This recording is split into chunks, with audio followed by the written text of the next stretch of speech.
Hi, this is Don Gillespie, and we're talking with Pastor Tom Whiting. Pastor Whiting, it's great to have you back again. Good to be here.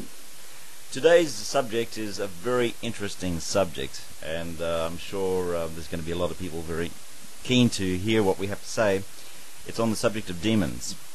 And I'd like to start today's session off with a letter that you received from David Cartledge, and it's addressed to Pastor Andrew Evans of the Assemblies of God in Australia, and from the Commonwealth Conference. The letter's dated the 12th of December 1989, and it says, "To Mr. Andrew Evans, my satanic group had a meeting last week. We came to a conclusion.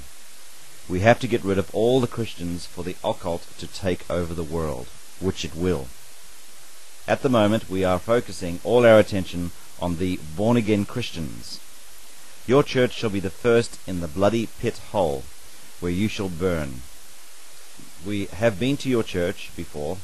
You didn't notice us then, and you will not discover us either at this time. You and I both know a lot of so-called Christians have been backsliding, especially the youth. We have caught up with them and joined them into our sacred group. How do we know all this? We have some connections within your church. Some of your people are not true Christians. They are our main leads to information. Thanks for the invite for Saturday and Sunday evening. We will be there." And as I said, this letter was faxed to you from David Cartledge and was sent to Pastor Andrew Evans in December 1989. Now, you've had quite a lot of experience with demons. I have. And a lot of people would say it's a figment of the imagination, they don't exist, it's just silly stuff. Tell us some of your experiences. I'd like to make it very clear, Don, that my involvement with evil spirits is not the result of studying books by leading ministers.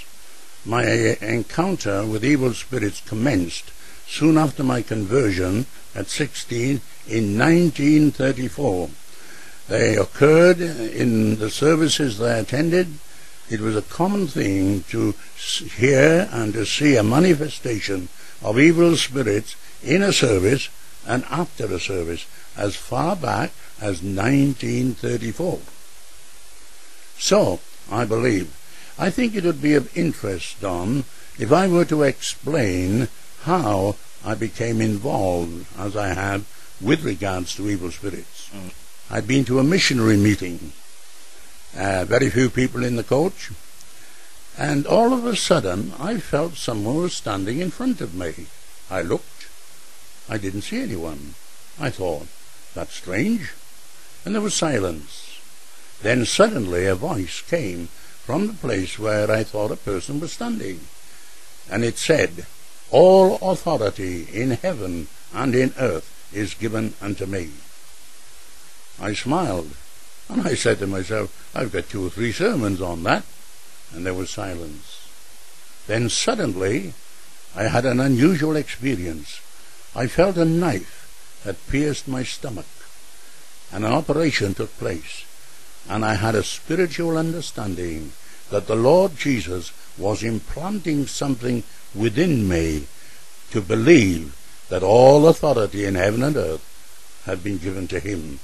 And I want to say and assure you, Don, throughout the years of my ministry, for nearly 70 years, I've had no difficulty to believe that all authority in heaven and in earth is given to the Lord Jesus. I would like to make it clear that it doesn't deal just with evil spirits.